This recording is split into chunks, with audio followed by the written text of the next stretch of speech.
Olá, amigos seguidores do canal. Quase Natal, hein? Hoje é sábado 23, amanhã, noite de Natal. Então, vou aqui dar uma. Eu resolvi fazer um pouquinho diferente do que eu estava planejando para esse final do projeto Lovecraft. Final da primeira etapa, né? Claro. E depois a gente conversa sobre isso. Mas estão nos faltando agora a última obra de 33 e as últimas, aí depois 34. Na verdade faltam então três obras. O livro é de finzinho de 33. Depois A Sombra que Veio do Tempo, uma novela, já grandinha, já 34. E depois a última obra da vida dele, que é o Habitante das Trevas, né? E história é essa que foi a de maior repercussão até hoje aqui no canal, em termos de visualização, e foi, de certa forma, o que gerou o projeto. O Habitante das Trevas foi já narrado lá muito atrás. Então, o que eu estou pretendendo fazer, né? Eu primeiro ia fazer essas duas últimas, o livro e A Sombra que Veio do Tempo. Eu ia fazer uma postagem única e colocar o link da última obra da última obra dele, o Habitante das Trevas, né? Fazer isso tudo numa única postagem, que seria hoje. Mas eu achei mais adequado terminar o projeto no último dia, no último sábado do ano, né? Que vai ser no dia 30, semana que vem. E aí, o que eu resolvi fazer? Eu vou postar hoje, apesar que vai ficar uma postagem pequena, mas é apropriado, né? Para esses dias de festa, nem todo mundo está com muito tempo de estar dedicando a audiolivros e tal. Eu vou postar hoje o livro, é um fragmento, na realidade, eu vou comentar daqui a pouco sobre ele. Eu vou postar então esse livro, o livro de final de 33, a última obra de 33, e depois eu vou, para a semana, eu posto A Sombra que Veio do Tempo, a novela. Fica sendo a última postagem do ano. E aí damos por encerrada essa primeira etapa do projeto Lovecraft. O Habitante das Trevas, eu vou deixar, eu tinha até comentado já isso, eu vou esperar chegar a data do aniversário do Lovecraft, que é em março, e aí eu vou fazer uma repostagem com devida ênfase e tal.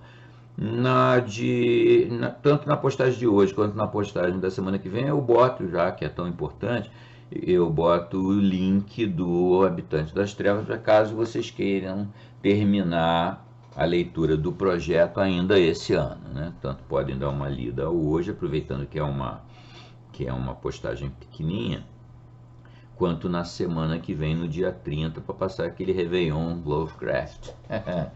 Mas então é isso aí. Então hoje nós vamos recapitular nosso plano de ação. Nós, essa semana, postamos lá o Clive Barker, o livro de sangue, o prólogo. Teve uma muito boa repercussão. Vamos ver depois, mais para frente, se a gente narra mais coisa dele, né? Do Clive Barker. Em atenção à última enquete, na semana que vem, quem está ganhando, vamos ver se mantém, né? Mas quem está ganhando é aquele romance, na realidade, do Hodgson, A Casa no Limiar, lá.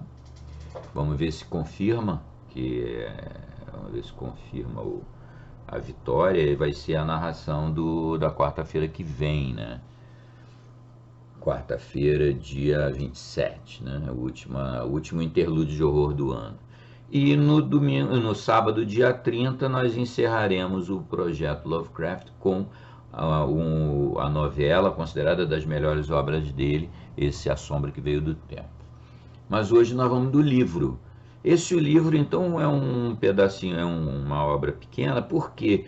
Porque o que ele estava tentando fazer nessa altura? Vamos rememorar o que estava rolando em 33. Em 33, o Lovecraft ele estava numa espécie de crise criativa, né? Estava tentando rever a sua forma de escrever, ele estava meio inseguro, né? Porque chegou nessa altura do campeonato já com problemas de saúde e ainda sem atingir uma notoriedade que desse uma tranquilidade para ele de viver do que ele escrevia. Esse era mais ou menos o cenário de vida dele em 1933, sozinho, já divorciado da mulher, um fim de vida um tanto complicado. E ele estava, vocês lembram que eu comentei em postagens agora recentes que ele estava naquela história, não sabia bem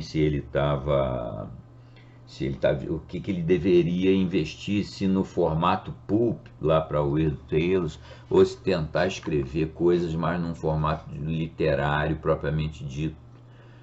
Ele teve várias dessas dúvidas, dessa dúvida reiteradamente. Então, com o livro aconteceu isso. Ele tinha escrito, e não está no nosso projeto, é uma das opções que a gente vai colocar para vocês se manifestarem mais adiante. Ele escreveu uns poemas, uns sonetos, chamados Fungos de Yugot. É poesia, por isso que não está no nosso projeto Lovecraft. Mas talvez a gente acabe narrando esses poemas, né? Esses sonetos. É poesia.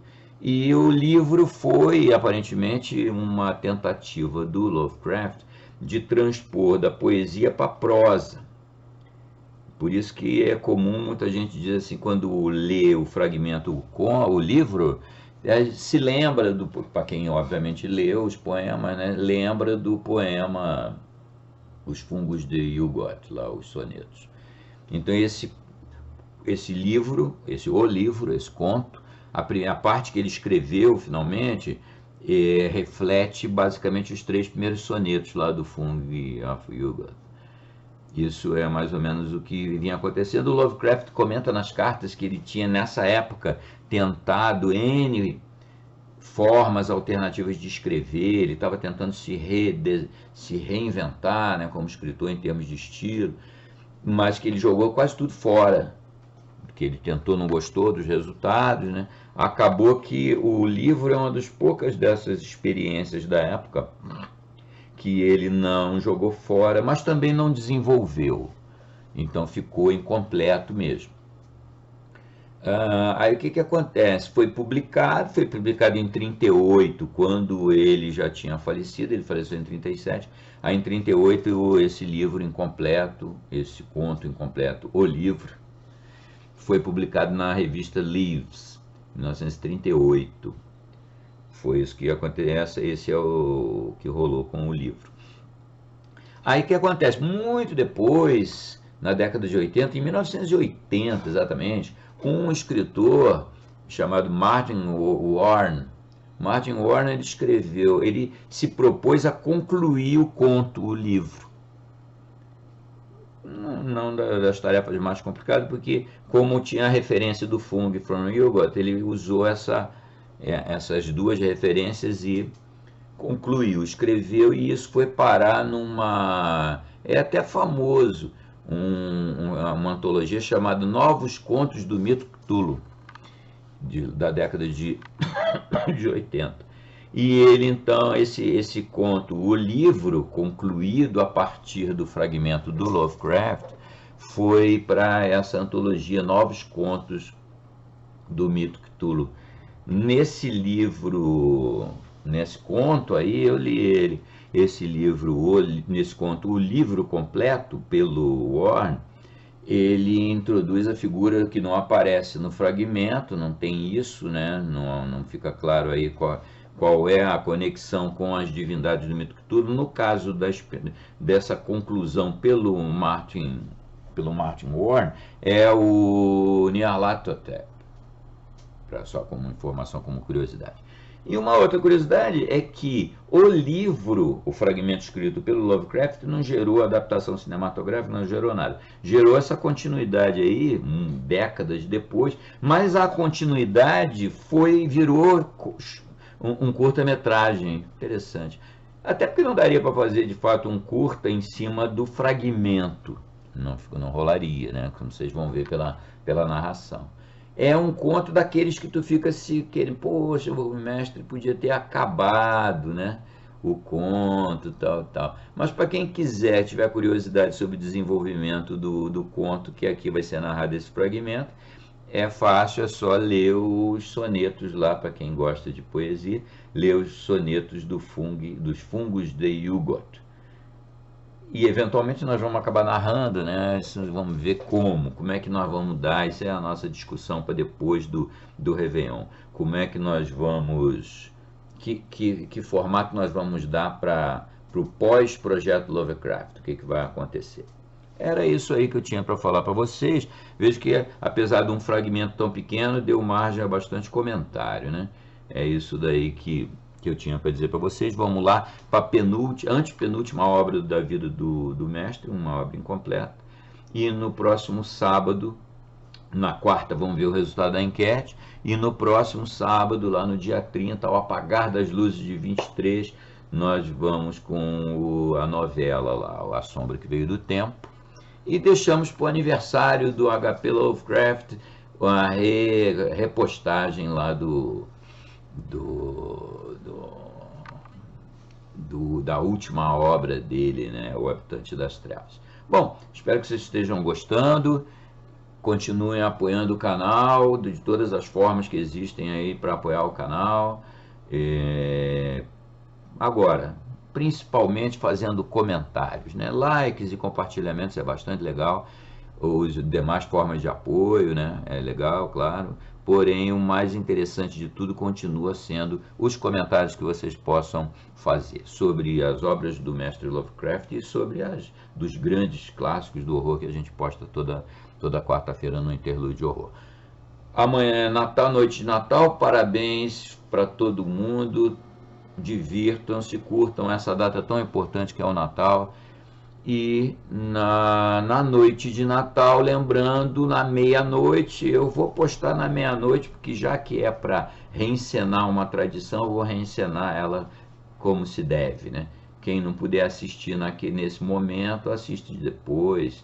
Eu vou fazer uma homenagem ao M.R. James, como sugestão de um seguidor, uma brilhante sugestão. Eu vou gravar um dos contos, o que ganhar, já está terminando agora, porque eu preciso gravar, vou gravar, eu e a galera daqui, os narradores convidados, meu filho e minha nora estão por aí, nós vamos discutir que formato a gente dá para essa reencenação do M.R. James, minhas filhas e tal. Vamos fazer uma narrativa para a noite do Natal, com o conto que estiver sendo mais votado no momento que eu começar a gravar. Quem está ganhando na enquete hoje é o Assobi que virei até você, meu rapaz.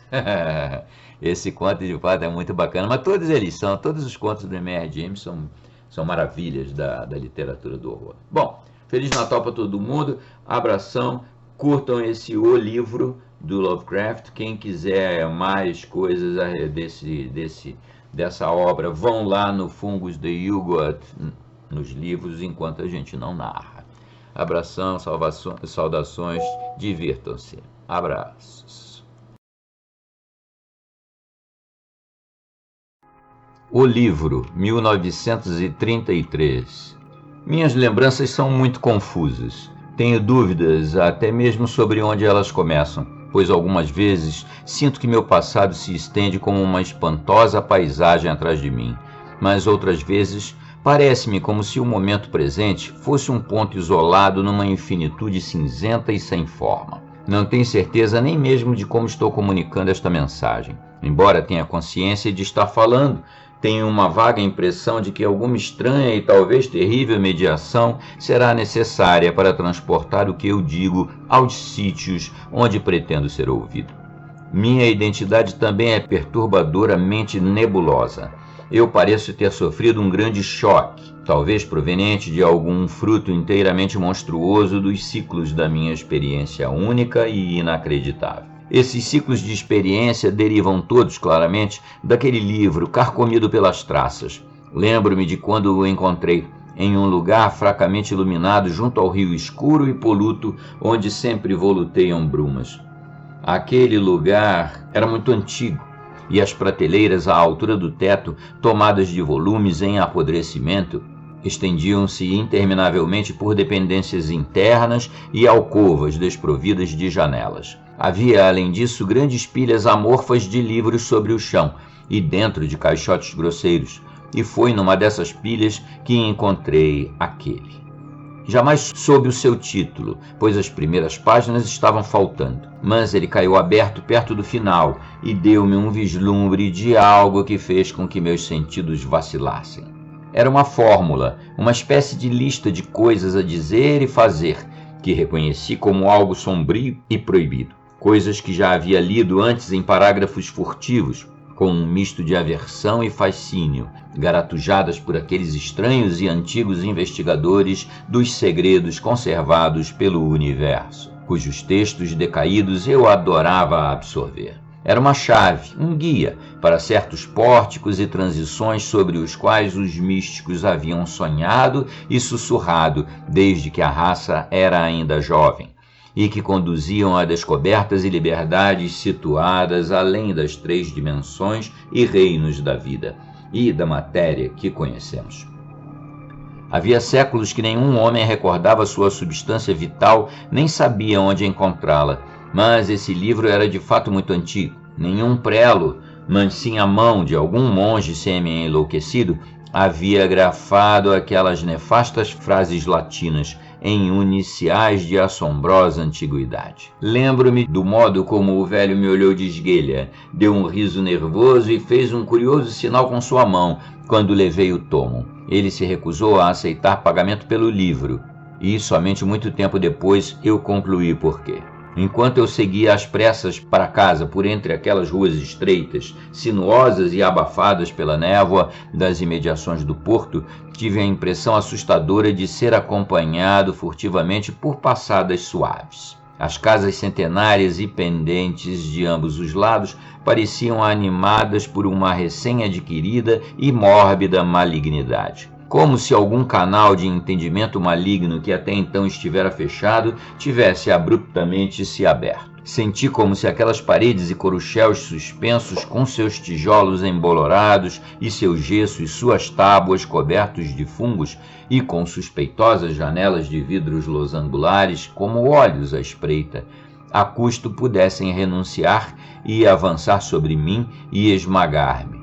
No entanto, eu só lera o mais ínfimo fragmento daquela runa blasfema antes de fechar o livro e levá-lo comigo. Recordo-me do modo como eu finalmente li o livro, empalidecido e trancado no sótão que havia muito tempo eu devotara a estranhas investigações. O casarão estava em completo silêncio, pois lá eu não subia até depois da meia-noite.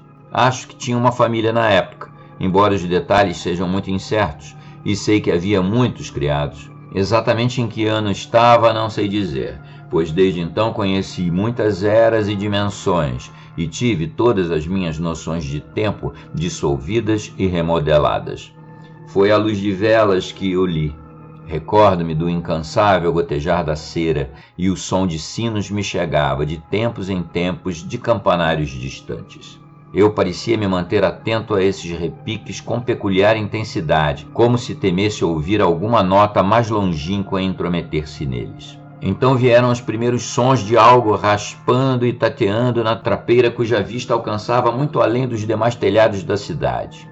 Eles começaram quando eu recitei em voz alta o 9º verso daquele cântico primevo, e em meio ao meu estremecimento compreendi o que aquilo significava. Pois aquele que atravessa o pórtico sempre adquire uma sombra e nunca mais poderá estar só. Eu a havia invocado, e o livro era de fato tudo o que eu suspeitara. Naquela noite ultrapassei o pórtico até um vórtice de tempo e visão distorcidos, e quando a manhã me encontrou no quarto do sótão, vi nas paredes, prateleiras e móveis algo que eu nunca vira antes. A partir de então, jamais pude tornar a ver o mundo como eu o havia conhecido.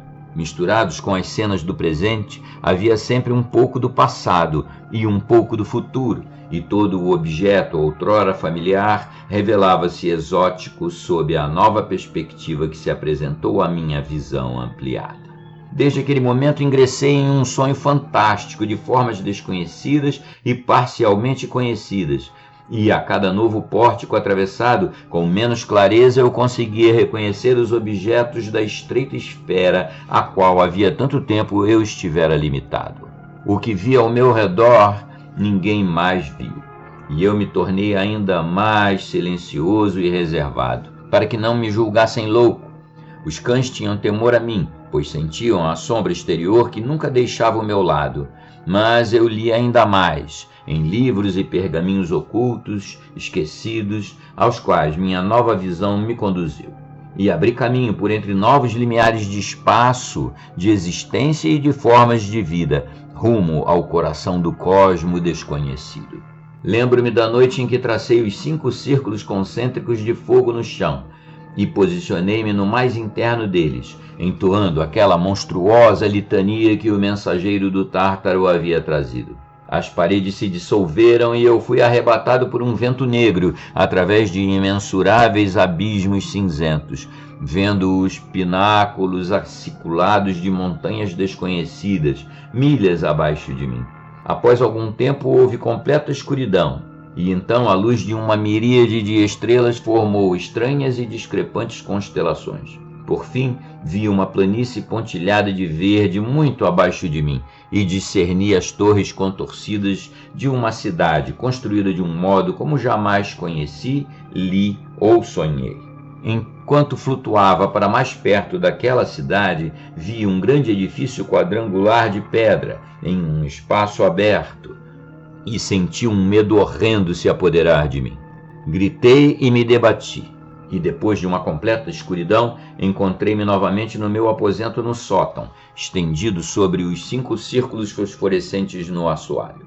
Nas perambulações daquela noite não encontrei mais estranhezas do que em muitas das errâncias noturnas anteriores, mas senti mais terror, porque sabia estar mais próximo daqueles vórtices imundos exteriores do que jamais estivera antes. Posteriormente fui mais cauteloso com meus encantamentos, pois não desejava ser ceifado do meu corpo e desta terra nos abismos desconhecidos de onde nunca mais poderia retornar.